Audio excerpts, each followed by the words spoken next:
ভুলে গেছেন সেই দিনগুলো যেদিন কংগ্রেসের সাংসদ আহসান জাফরি 3 বারের সাংসদ ছিলেন গুজরাটে, পুড়িয়ে মারা হয়েছিল কুখ্যাত গুলবা সোসাইটি মার্ডার কেস। কে ছিলেন মুখ্যমন্ত্রী? কে ছিলেন মুখ্যমন্ত্রী গুজরাটের? তিনি আজকের প্রধানমন্ত্রী। বারবার ফোন করেছেন সাংসদ, বলছেন আমি যে সাংসদ 69 জনকে মারা হয়েছিল, কারোর সাজা হলো না। খুব ভালো বিচার হচ্ছে দেশে। সোহরাবউদ্দিন শেখ তুলে নিয়ে এসে এনকাউন্টার করে দেওয়া হলো। কে ছিল এফআইএন? আপনার স্বরাষ্ট্রমন্ত্রী। বিচার হলো না, সাজা হলো না।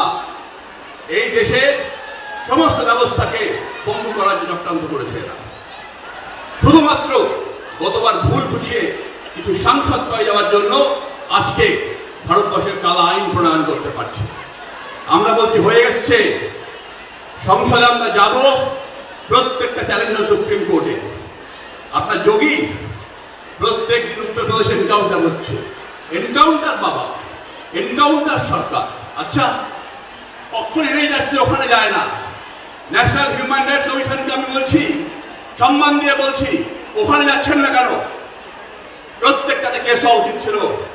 প্রত্যেকটা দাগি অপরাধী বসে আছে ওখানে, আর শাসন করছে দেশটাকে। এইটা শেষ। 4 জুন এটার অবসান। নেতৃত্ব দিচ্ছেন অভিষেক বন্দ্যোপাধ্যায় পশ্চিমবঙ্গে, তাই এত ভয়। তৃণমূলের নবজোয়ার শিখিয়েছে